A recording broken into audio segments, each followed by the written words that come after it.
Partido Independiente tuvo un mal resultado en las elecciones de 2019. Pasó de estar en el Senado a tener un solo diputado. Sin embargo, este periodo de gobierno tuvo a esta colectividad ostentando el cargo público ejecutivo más alto de su historia, la titularidad del Ministerio de Trabajo. Pablo Mieres, que lidera el Partido Independiente desde su creación hace 22 años, cumplió ese rol de ministro en una administración además compleja, con la negociación durante la pandemia y la promesa también de una recuperación de salarios reales que se terminó logrando, aunque en forma dilatada. Con esa visibilidad renovada, Mieres vuelve a ser ahora precandidato a la presidencia del Partido Independiente sin rival en la interna. Vuelve a traer propuestas programáticas sobre la mesa y sigue sosteniendo que conforma la pata izquierda de la coalición multicolor. Bueno, ¿qué rol aspira a que tenga el Partido Independiente en el próximo periodo? ¿Cuál sería un buen piso de votación este domingo? Vamos a conversarlo en los próximos minutos, justamente recibiendo al doctor Pablo Mieres aquí en Estudios. ¿Cómo le va? ¿Qué ¿Todo tal? bien? ¿Cómo anda eso? Muy bien, muy bien. Por Bueno, suerte, muy bien. ¿Cómo llega? ¿Cansado como todos a esta recta final de la campaña? Bastante, sí, bastante, porque además la transición del ministerio a la campaña fue rápida. Y sí, hubo momentos de superposición, con lo cual, o sea, el último mes y medio, había ya actividades o decisiones que tomar, entonces fue sobrecargada, pero bien, estamos muy bien. Es la primera vez, yo decía, que empiece una campaña, pero ya habiendo estado en un cargo en el Ejecutivo. ¿Eso marca una diferencia? ¿Hace que sea una campaña distinta? Sin duda. Yo creo que, y no solo por mí, sino por el partido todo.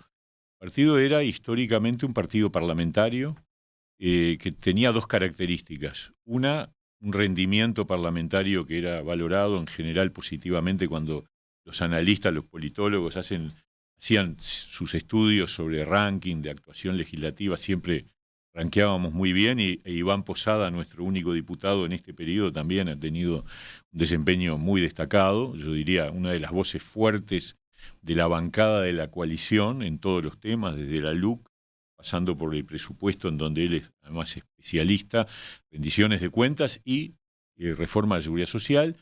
Y también nos caracterizábamos por tener un programa de gobierno particularmente serio, profundo, elaborado por muchos técnicos. Me acuerdo una vez acá en este programa, en una elección de hace ya unos cuantos años, hubo un destaque de parte de ustedes con respecto al programa del partido. O sea, el partido tenía una desproporcionada calidad de técnicos, pero no teníamos gestión de gobierno. Y eso es lo que ocurrió en este periodo, y eso agrega una faceta nueva que yo creo que la gente valora mucho, que es justamente el hacer.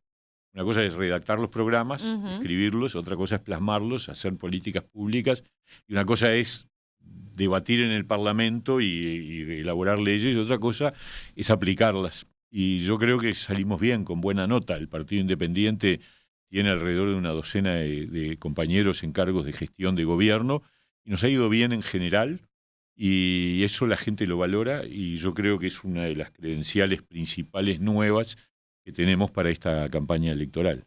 Haciendo evaluación, ¿cómo marcó su impronta? ¿Cómo entiende que marcó su impronta el Partido Independiente en este gobierno? Sí, tú decías lo de la pata izquierda de la coalición, y es tal cual. Yo creo que fue así. Efectivamente, los roles que hemos tenido están vinculados justamente a la pata de la gestión de gobierno, que yo digo siempre que el Frente dice que es un gobierno de derecha. Yo creo que es un gobierno de centro. Si vos lo comparás con cualquier gobierno en el mundo de derecha, bueno, este gobierno tiene diferencias notorias en todo. Voy a hablar de lo que en parte fue el aporte nuestro. Bueno, por supuesto, las relaciones laborales. Una de las cosas que se decían cuando arrancamos, se profetizaban, era que iba a haber una afectación de las relaciones laborales, de los consejos de salario. No quiere sopa, dos platos. Tuvimos 3 rondas salariales, porque la ronda inicial, la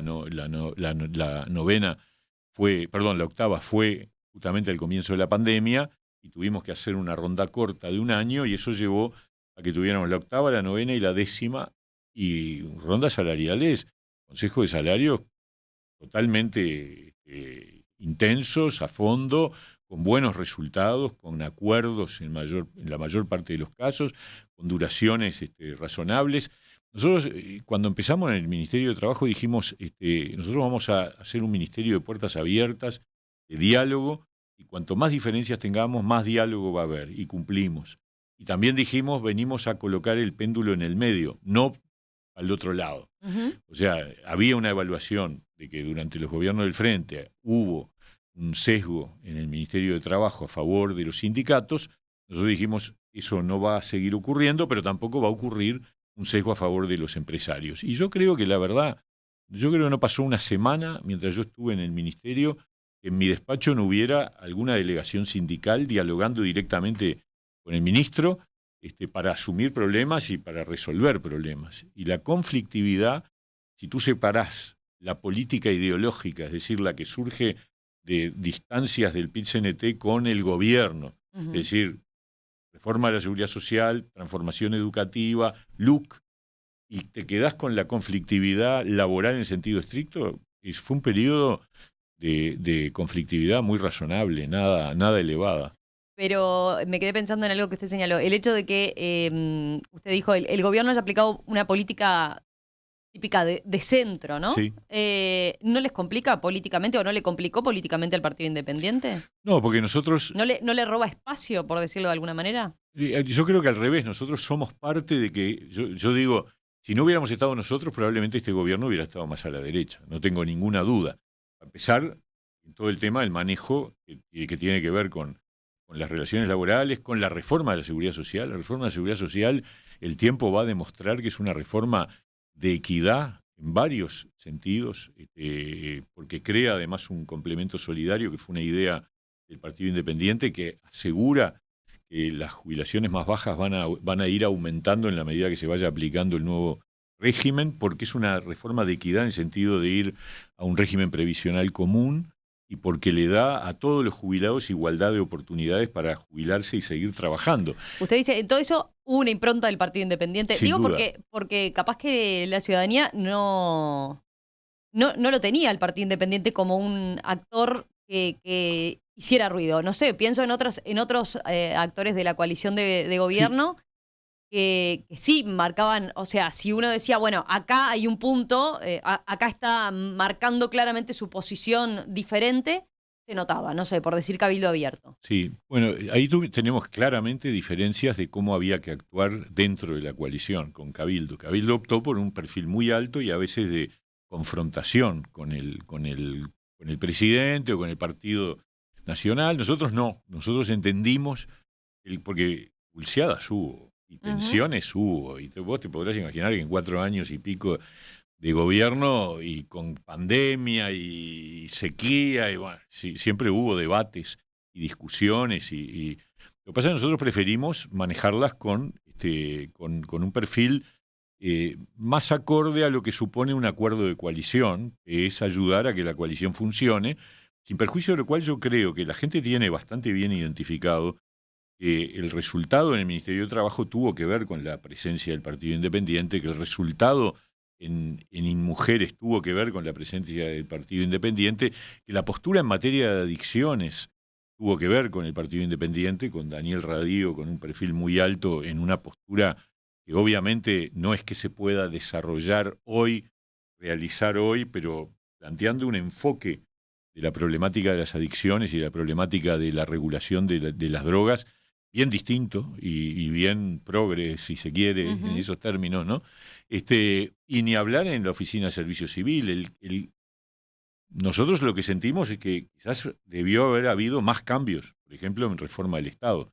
Están pendientes. Bueno, eso le iba a preguntar, a ver, si para cerrar este capítulo de diagnóstico de lo que fue el desempeño del Partido Independiente en este gobierno y de lo que viene siendo, porque queda todavía. Todavía se sabe, sí. Pero le iba a decir, ahí no les faltó, o sea, hacen autocrítica por ese lado de repente, bueno, haber reclamado más, haber insistido más en determinados temas que querían que efectivamente se lleven a cabo. Lo hicimos y lo planteamos, y por ejemplo el tema de la carrera en la administración central, un esfuerzo que el Partido Independiente hizo para vencer resistencias burocráticas que existen en cualquier Estado.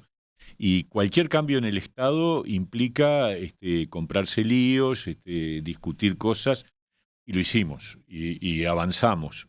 Capaz que hubiera sido bueno avanzar más, probablemente. También es cierto Este periodo de gobierno estuvo muy marcado por la incidencia de instancias imprevistas, como fue la pandemia la primera, después vino la invasión de Rusia a Ucrania, que generó un impacto inflacionario importante, y después pasó la sequía y el problema de competitividad con Argentina. O sea, tuvimos 4 episodios no menores que te alteran la agenda y que te hacen focalizar en cómo resolvés el problema inmediato, particularmente el primero, el de la pandemia.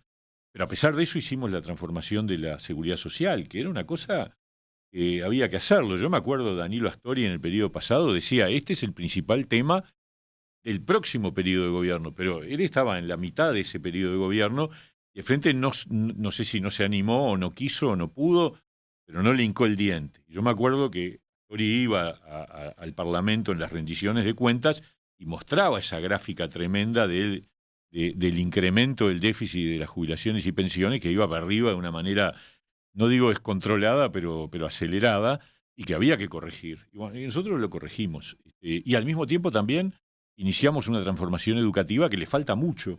Yo creo que es de los casos en donde el comienzo de la transformación educativa está bien orientado, y yo diría que es una de las principales razones por las que nosotros desde el Partido Independiente creemos que es importante que haya un segundo gobierno de coalición, porque temo, y cada vez que escucho a los precandidatos del Frente Amplio confirmo que si llega a ganar el Frente, chau transformación educativa, es decir, se va a frenar, se va a abortar, y eso sería muy grave, ¿no?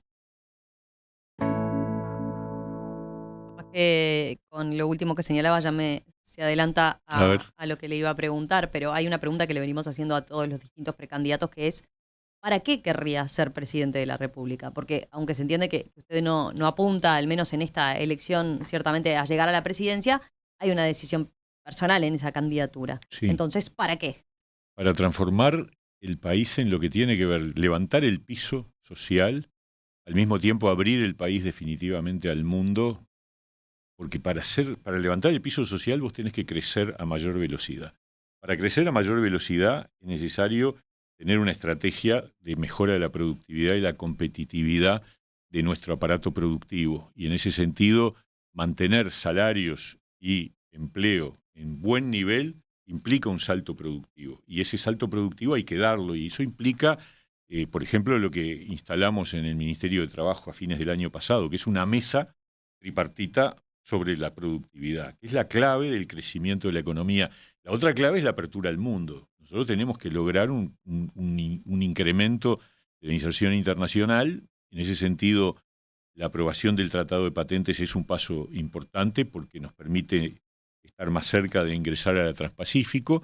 Tenemos que reformar el Estado, porque para lograr la solución del crecimiento, el Estado tiene que ser no más chico, pero tiene que ser más al servicio de la ciudadanía, y eso implica modificaciones importantes.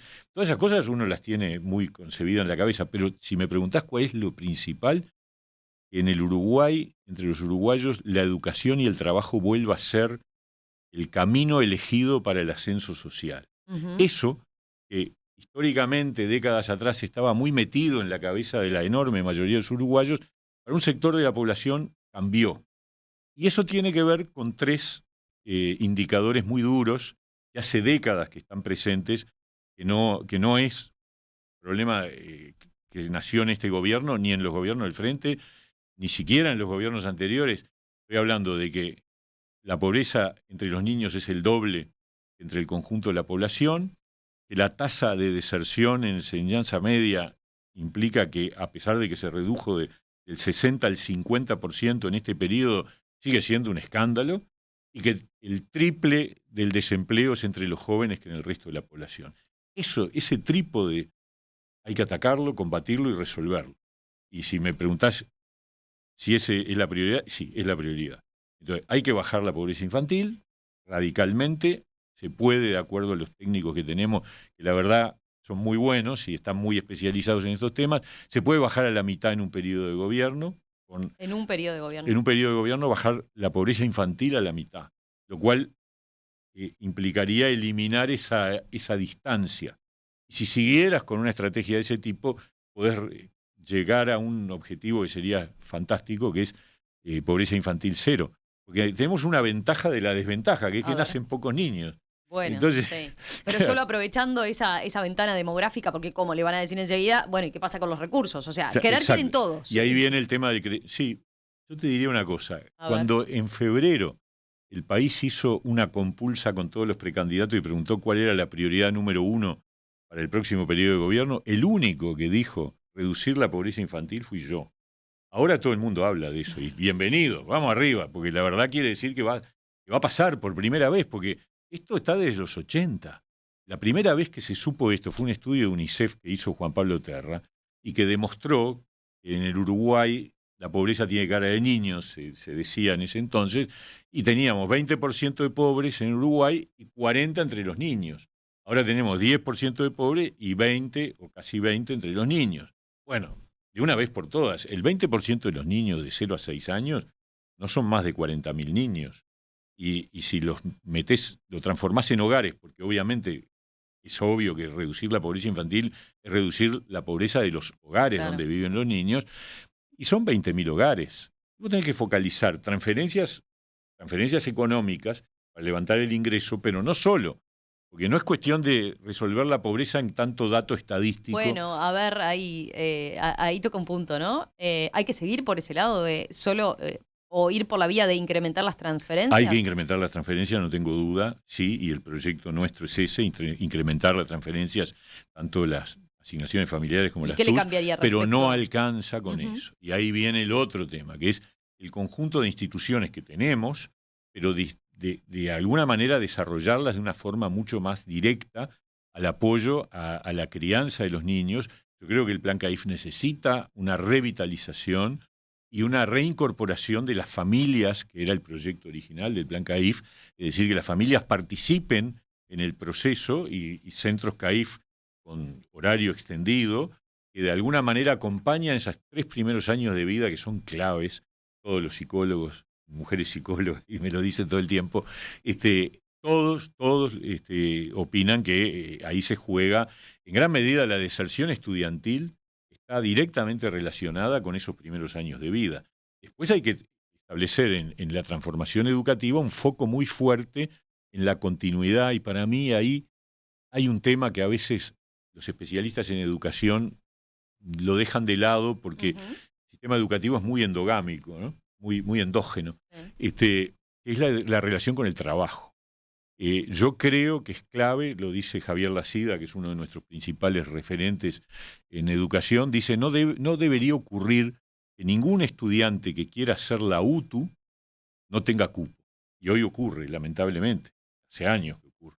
Bueno, ¿por qué? Y porque es la educación vinculada al trabajo. Y yo te diría más, yo creo que esa división que hay histórica entre secundaria y UTU, como si fuera posible educar teóricamente sin aplicación o educar aplicando técnicamente sin teoría, no existe.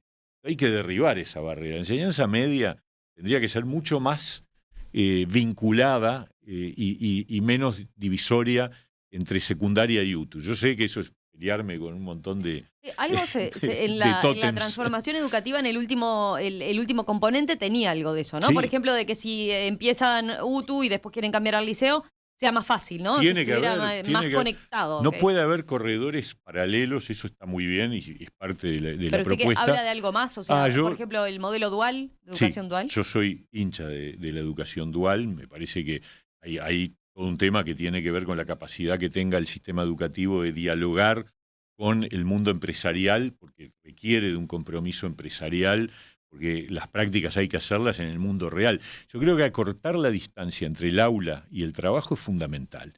Y creo realmente que el problema que tenemos es que el mundo del trabajo va muy rápido, y eso yo lo pude constatar en estos años, y el mundo de la educación va muy lento, porque no hay que hacer la reforma educativa. La transformación educativa tendría que ser un proceso permanente, como el trabajo está en permanente cambio, y la educación tiene que abrir la cabeza y pensar que las transformaciones educativas tienen que estar en constante evaluación y elaboración, y entonces sí, bajaremos la deserción y bajaremos el desempleo juvenil. Entonces, todo esto digamos, es una avenida virtuosa.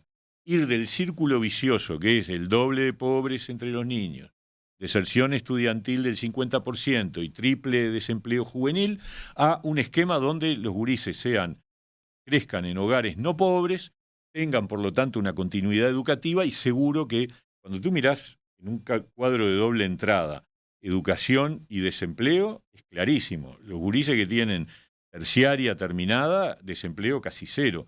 Los gurises que tienen primaria completa, ciclo básico y nada más, tienen un desempleo altísimo. Entonces hay una relación directa que tiene que ver también con adecuar el sistema educativo para que retenga a los gurises y les sea interesante, porque a veces el problema que hay es que ellos ven que lo que se les enseña en el aula tiene muy poco que ver con la vida, y entonces muchos se van.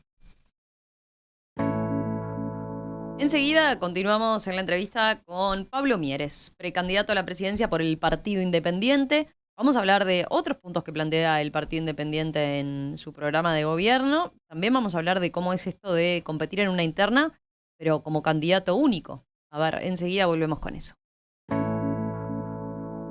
Seguimos aquí en Perspectiva, en este ciclo con otro precandidato a la presidencia, Pablo Mieres, que una vez más se presenta en un ciclo electoral como líder del Partido Independiente, aunque por primera vez lo hace luego de ser parte de un gobierno con un rol ejecutivo. Y uno, por ejemplo, con bastante visibilidad, como la titularidad del Ministerio de Trabajo. Presenta Seguro Americano, la medicina privada a otro nivel. Doctor Mieres, yo le preguntaba recién, bueno, ¿por qué? ¿Por qué querría ser precandidato ¿por qué quiere ser precandidato a la presidencia de la República? ¿Por qué aspira más allá de lo que pueden ser la realidad del Partido Independiente? Ahora, otra interpretación de su candidatura es que es importante también mantener vivo al Partido Independiente, ¿no? Pero que el objetivo en realidad es el Parlamento, podríamos preguntarnos, ¿no? ¿Por qué le parece importante preservar el Partido Independiente en una coyuntura política como la actual? Y por todas las ideas que recién mencioné. O sea, un partido no es un fin en sí mismo, obviamente. No debería ser, por lo menos. Algunos capaz que sí, pero yo entiendo la política como una actividad de servicio a un cambio de la sociedad, una mejora de la sociedad, y por lo tanto la razón de por qué queremos que el partido crezca es por todas estas ideas que recién mencioné muy rápidamente, que están desarrolladas en nuestro programa y que además sentimos que podemos hacer, que podemos trasladarlas a la realidad, cosa que en parte logramos en este periodo que nos tocó por primera vez gestionar políticas públicas, ¿no? Tengo un mensaje desde la audiencia. Silvana dice, le manda saludos, dice, qué interesante sería que Mieres liderara un gran partido independiente de centro con partes del Partido Colorado, del Partido Nacional, del Frente Amplio y otros. Ahí está la mayoría del sentir uruguayo. Un candidato de centro, medio y político profesional, confiable. ¿Cuántos lo votaríamos? Yo comparto la idea. A ver, nosotros históricamente siempre quisimos construir un espacio socialdemócrata lo más grande posible. Lo que pasa es que las fronteras, las tradiciones, las referencias partidarias juegan su papel y obviamente el partido hoy integra una coalición en donde hay sectores de centro, hay sectores más a la derecha y estamos lo que podemos llamar el centro izquierda, que somos nosotros. Esa es la coalición que tenemos. Por eso yo digo que es un gobierno de centro. Hay un sector vallista dentro del Partido Colorado que también capaz que ocupa parte del espacio, del mismo espacio político, ¿no? Y el pensamiento wilsonista también en el Partido Nacional. O sea, siempre hay zonas de conexión y también hay del otro lado, del lado del Frente Amplio. Yo creo que hay gente socialdemócrata. Yo lo que siento y veo es que el Frente ha perdido, se ha adelgazado mucho en el ala justamente moderada. Yo medio bromeando así con el juego de palabras, digo que el Frente Amplio se convirtió en un frente angosto. ¿Por qué? Y porque la pata moderada ha perdido fuerza al punto de que un candidato que pretendía representar esa pata tuvo que renunciar por falta de apoyo. Entonces, me parece que hay sí coincidencias, ojalá, transversales. Bueno, nosotros en este momento yo creo que en esta campaña hay una dicotomía. O sea, o sigue la coalición o vuelve el frente. Ahí eso que está planteando, yo creo interpretar también por dónde va Silvana desde la audiencia. En esta coyuntura, ¿no? Tan polarizada y donde una crítica de la ciudadanía también es esto de blanco-negro, Nacional o Peñarol. Uno dice una cosa y uno sabe de calcado qué es lo que va a decir del otro lado.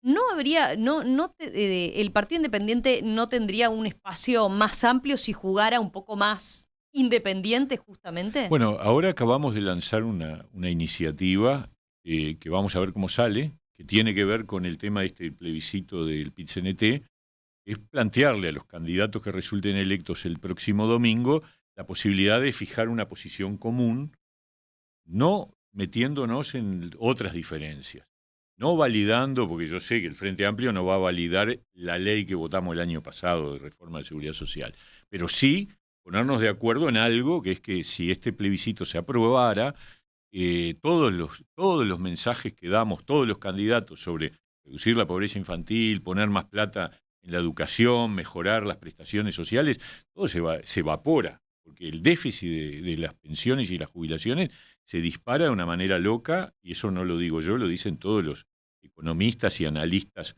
incluso de centro, izquierda, de derecha. Entonces, nuestra idea es incluir, por supuesto, en esto al Frente Amplio, el candidato del Frente, los candidatos de los partidos de la coalición, firmemos un acuerdo diciéndole a la ciudadanía, no es bueno votar este plebiscito. ¿Por qué? Porque genera estas consecuencias. Bueno, vamos a ver, son formas de decir, a ver, yo no quiero, a mí me parece que la grieta en Uruguay no existe más allá de que preelectoralmente se tiran pelotazos y la gente lo mira casi como entretenimiento. En el comentario más ¿cómo decirle? Más común de los oyentes, a veces cuando se repite bueno, es eso, uno escucha a uno de la coalición oficialista y sabe más o menos lo que va a decir y va a criticar al Frente Amplio, y el del Frente Amplio sabe más o menos qué va a decir. Ahí justamente, ¿no tendría el Partido Independiente, si jugara de forma, por ejemplo, no formando parte de la coalición oficialista, más independiente? ¿No habría un espacio muy amplio ahí donde poder canalizar eso que la ciudadanía está viendo y que dice, ¿cómo puede ser que sea blanco o negro? Yo creo que hoy, lamentablemente, el dilema es así, y la porque la discusión es, vuelve el frente y vuelve un frente escorado hacia la izquierda, de una manera, yo voy a tirar dos temas. A ver, dos temas en donde claramente, sí. A ver, educación. El Frente Amplio no hizo la transformación educativa, la proclamó 2 veces. Cuando Mujica asumió en 2010, dijo educación, educación y más educación. Pasó el periodo de gobierno y él mismo confesó, no pude con los gremios, no lo hizo. Y tanto no lo hizo que Tabaré Vázquez en el 2014 levantó la bandera de que hay que cambiar el ADN de la educación. Era su gran consigna. Pasaron los 5 años de gobierno de Tabaré Vázquez, no pasó nada. Empezamos esta transformación educativa que está encaminada y el Frente Amplio está en contra. Y cuando vos le preguntás cuál es la alternativa, yo escuché el otro día a Orsi, dijo, y es con los docentes.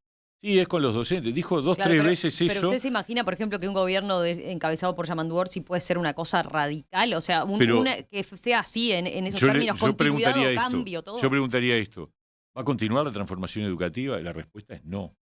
Van a trancar la transformación educativa porque dicen que están mal. Bueno, él el otro día cuando lo tuvimos acá dijo algo así como, yo creo que hoy en día hay que bajar las expectativas y no hacer una gran transformación educativa, sino lograr lo simple, que es que los gurises vayan a la escuela. Bueno, hay que continuar un proceso de transformación, porque esto no está terminado. Y yo lo que escucho de todos los representantes del Frente Amplio, incluido Yamandu Orsi, es que es una crítica a lo que se hizo. Me parece que se critica más, por ejemplo, la representación de los docentes. ¿Usted no incluiría a los docentes en algún punto más de lo que lo hizo este gobierno? Ya están en el Codicen. Yo creo que está bien lo que se hizo, que es eliminar los consejos desconcentrados y quedar con un director, porque si no, la burocracia, esto que recién hablaba yo de que la educación queda retrasada porque se vuelve mucho más lenta en su resolución, volveríamos para atrás. No estamos de acuerdo con eso. Y estamos de acuerdo en que hay que seguir avanzando en algo que lamentablemente no se impulsó en los periodos anteriores, que es que por ejemplo, que el sistema de elección de horas cambie de manera tal de que los profesores mejores puedan optar por ir a los lugares donde es más necesario que sean mejores. Y no lo que pasa hoy. Lo que pasa hoy es el sistema de elección de horas es perverso, es retrógrado. Ujú. Eligen primero los profesores con más antigüedad, pero también con más puntaje, mejor calificados, y eligen los lugares donde, bueno, es lógico, tenés que generar incentivos para que los mejores docentes vayan a los lugares donde se necesita más ese expertise para que los gurises se queden. Entonces, todas estas cosas, yo lo que veo es que si gana el Frente, la verdad, y lo mismo con el tema de la seguridad social, el Frente no se pronuncia sobre este plebiscito. Yo espero, ojalá, que la semana que viene, donde vamos a saber que se llegó a las firmas, más allá de la cantidad enorme, brutal que se descartó, que llama la atención, pero bueno, una desprolijidad del PIT-CNT que mandó todo sin ver cuántas firmas eran realmente las hábiles. Bueno, hay que Hay cuestiones ahí pronunciarse. también, hago un paréntesis, le van a decir del CNT que tiene que ver incluso con hasta el tipo de sistema que se sigue, ¿no? Por ejemplo, que uno tenga la misma firma que hace a los 18 años cuando ellos sacó la han credencial. juntado firmas N veces, saben cómo se juntan y saben cómo se hace para evitar que se rechacen, y esta vez fue una desprolijidad brutal. Pero además tienen garantías, porque la Corte Electoral funciona con garantías para todos. Cada firma la evalúa una pareja de funcionarios donde se tienen en cuenta los equilibrios políticos. Eso es así. Y la Corte misma está integrada por representantes que tienen filiación partidaria. O sea que acá no van a caer en el error de cuestionar a la Corte. Acá lo que hay es que el sistema de validación es el mismo, nada más que esta vez mandaron un montón de cosas sin pasarlas por un filtro previo, porque no sé, porque tendrían miedo de no llegar, lo que fuera. Y en todo caso estamos hablando de que van a llegar al 10%. O sea, que no es que la mayoría de la gente firmó ni nada por el estilo. 10, 12% con suerte. Ahora, yo veo al Frente Amplio y cuando le preguntan sobre la seguridad social, Fernando Pereira dice que si ganan van a llamar a un gran diálogo social. Bueno, fue lo que ocurrió estos 3 años. Estos 3 años tuvimos un diálogo social donde ellos participaron sin haber aportado nunca un proyecto alternativo. Porque acá hubo una reforma de la seguridad social donde el presidente de la República, antes de mandar el proyecto al Parlamento, el anteproyecto, el borrador, se lo entregó en propias manos, fue a la sede del Frente Amplio a entregarlo y les dijo, queremos escuchar aportes antes de mandarlo al Parlamento. No hubo un solo aporte, solo críticas, solo cuestionamientos, y había 3 miembros en la comisión de expertos representando al Frente Amplio y no presentaron ni una hoja más que una hoja, un documento final crítico con respecto a lo que iba a ser la propuesta. Entonces, vos decís, pero pará, y cuando sale esta barbaridad que es el plebiscito del PIT-CNT, que va a generar impactos tremendos, el Frente dice libertad de acción. Y hay 2 precandidatos del Frente que firmaron para ese plebiscito. Sí, Carolina Cosa y y tú Andrés no podés Lima, decir que firmás para habilitar, vos sos un dirigente político. Yo firmo lo que me parece que está bien, lo que me parece que está mal, no lo firmo. Entonces realmente hay una dicotomía. Y nosotros, en ese sentido, estamos claramente del lado de acá, es decir, de la continuidad de una coalición, donde eso sí nos importa, y eso se va a jugar en octubre, cuánto peso tiene cada actor. Porque no es lo mismo un partido independiente chico que un partido independiente mayor, con mayor capacidad de incidencia en los contenidos del próximo periodo de gobierno. ¿Cambió la coyuntura en ese sentido respecto a lo que fue la elección pasada para ustedes? Sí, yo veo una posibilidad de que el partido tenga un crecimiento importante. A ver, en esta elección, la del domingo próximo... Bueno, ahí tengo para preguntarle en 2 tiempos, digamos. Sí. Esta es la elección más difícil para ustedes. Para nosotros siempre lo es. Esta vez yo en la creo... medida que no hay competencia interna, es complicada. Claro, porque la gente no tiene incentivo para ir a votar en un voto voluntario, con un nivel de motivación en la ciudadanía que todo el mundo dice es más bajo que otras veces. Pero tenemos competencia en Montevideo, por lo menos. Algo hay. Hay 4 listas en Montevideo que representan, en definitiva, compañeros que pretenden ser candidatos a diputados por Montevideo. Estoy hablando de Daniel Pérez, que es el subsecretario del Ministerio de Trabajo y fue director de empleo en estos años. Dardo Rodríguez, que fue director del INAU durante 10 años y que además es el que va a ser director ejecutivo del Fondo Infancia, este fondo que se creó ahora recientemente para liderar, digamos, focalizar las políticas dirigidas a combatir la pobreza infantil.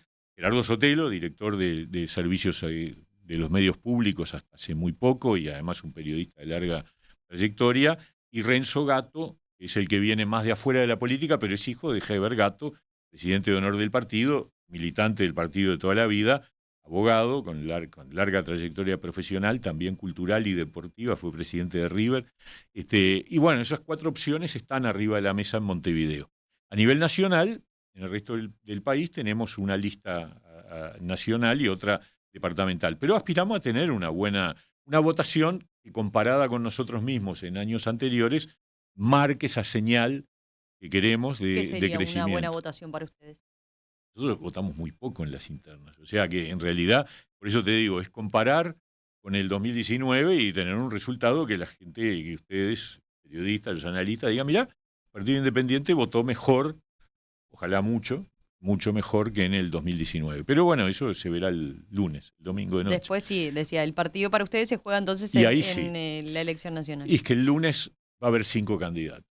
El candidato del Frente y los 4 candidatos de la coalición.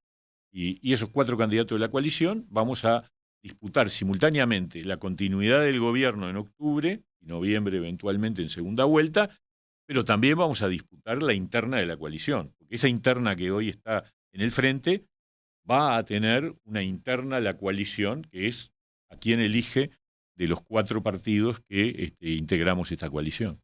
¿Usted considera que siguen siendo la puerta de entrada, digamos? Somos la pata izquierda, sin duda. Sí, el partido, más allá de que podamos tener coincidencias con gente del Partido Colorado, ballistas, con gente del Partido Nacional, wilsonistas, más allá de eso, el Partido Independiente, de los 4 partidos, es el que se coloca en el eje izquierda-derecha, más hacia el centro-izquierda.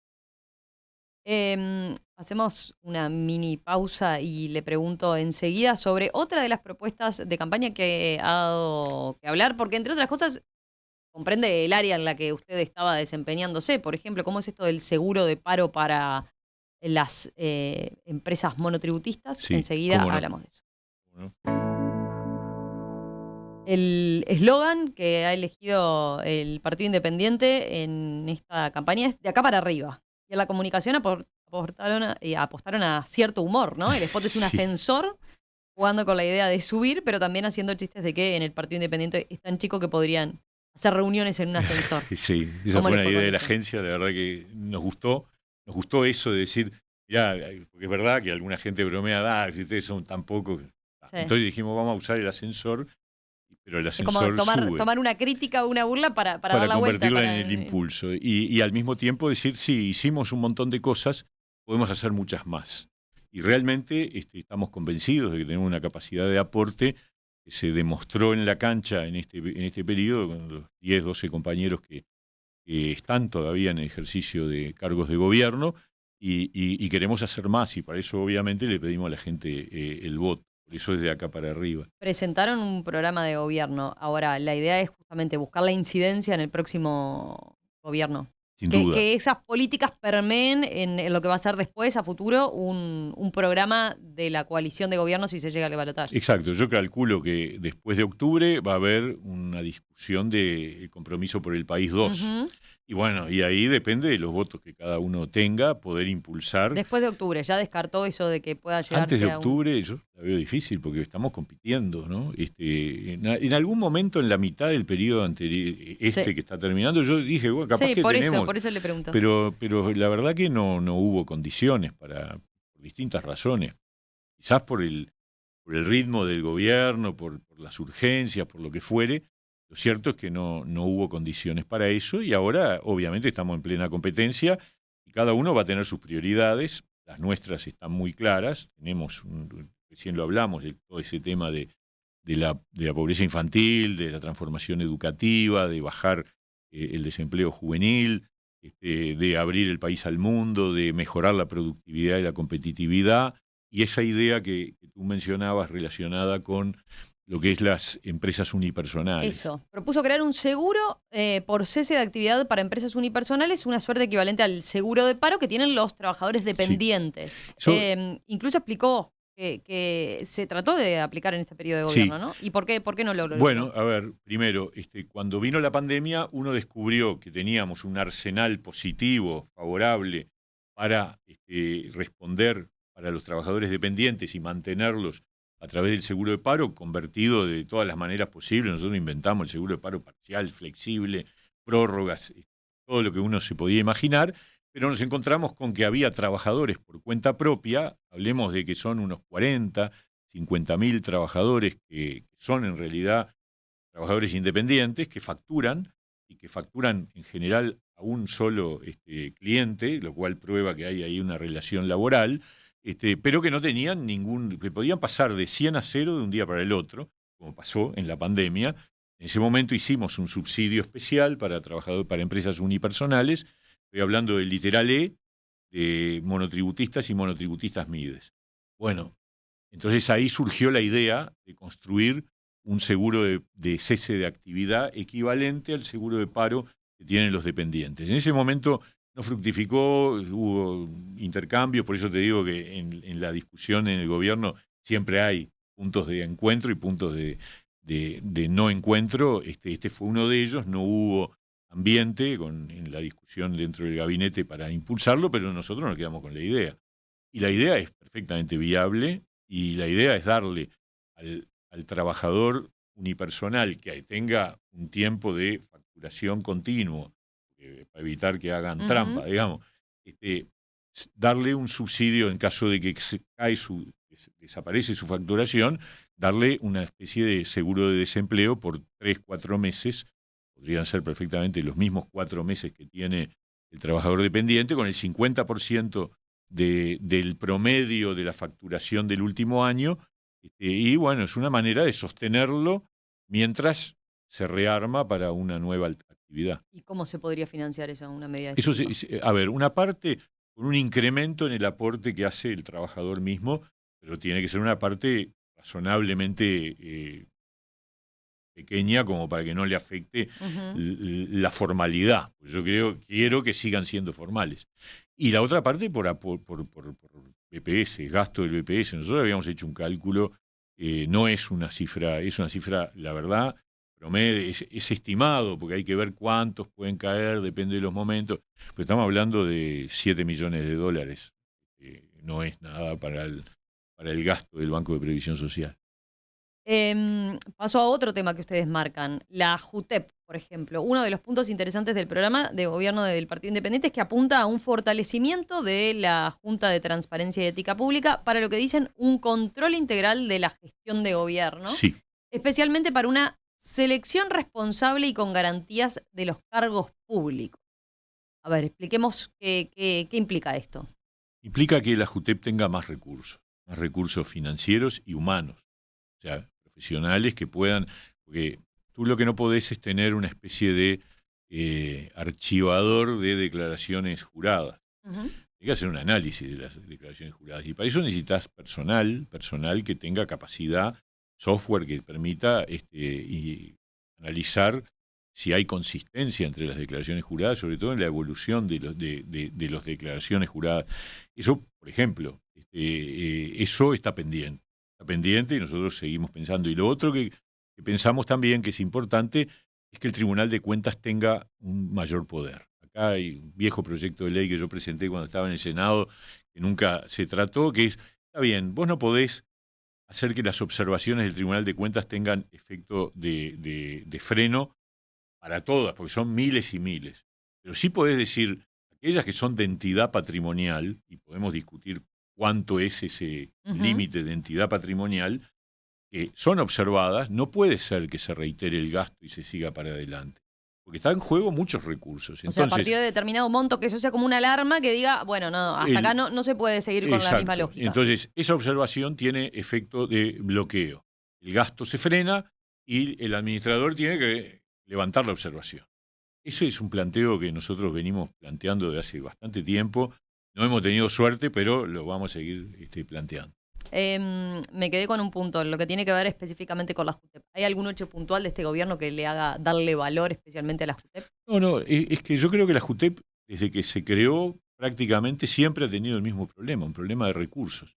Entonces, no es que en particular en este periodo haya habido cosas que en periodos anteriores también tenía el mismo problema. Es decir, el problema el propio presidente de la JUTEP del periodo anterior lo manifestaba. Ricardo Gil Gil Iribarne. Iribarne. Tenés que tener un plantel técnico profesional y un software que te permita cumplir con la función de control, y me parece que eso es importante.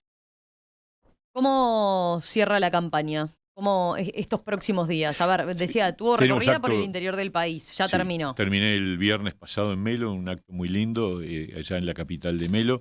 Y mañana en el Club Español, en 18 de Ejido, con todas las agrupaciones de Montevideo y de Canelones, cerramos la campaña, no con un acto nacional, pero sí localizado. Hoy voy a recorrer gaseo, repartir listas, todas esas cosas que se hacen, y vamos a ir a las ferias, porque la veda no impide que uno siga repartiendo listas hasta el último minuto. ¿Usted cómo percibe el clima de campaña? Bueno, yo creo que es verdad que hay poco incentivo en la gente. Creo que hay otros elementos que están pesando. El clima siempre, en las internas siempre es invierno, pero además ahora empiezan las vacaciones de julio y además está la Copa América, que todos estamos obviamente pendientes de la evolución de la Celeste, que empezó muy bien además por suerte, pero yo creo que en relación a nosotros sentimos un buen clima, un clima de respeto y además de aceptación. Vamos a ver. En esto que decía de la competencia interna en Montevideo, estos 4 candidatos a diputados se juegan un poco el cómo vota en cada una de las listas para ver entonces efectivamente cómo se ordena la lista hacia la elección nacional. La idea es que no necesariamente, A ver. la idea es que puedan ser 4 listas a diputados. Ellos Bien. verán, lo que sí es un test, es cómo votan, porque ellos mismos podrán evaluar si se juntan, si siguen, cómo siguen, pero la idea es que el partido tenga varias listas a diputados en octubre. Pablo Mieres, precandidato del Partido Independiente, líder del Partido Independiente, exministro de Trabajo y Seguridad Social. Gracias por estos minutos esta gracias. mañana aquí en Perspectiva. Gracias a ti, un gusto.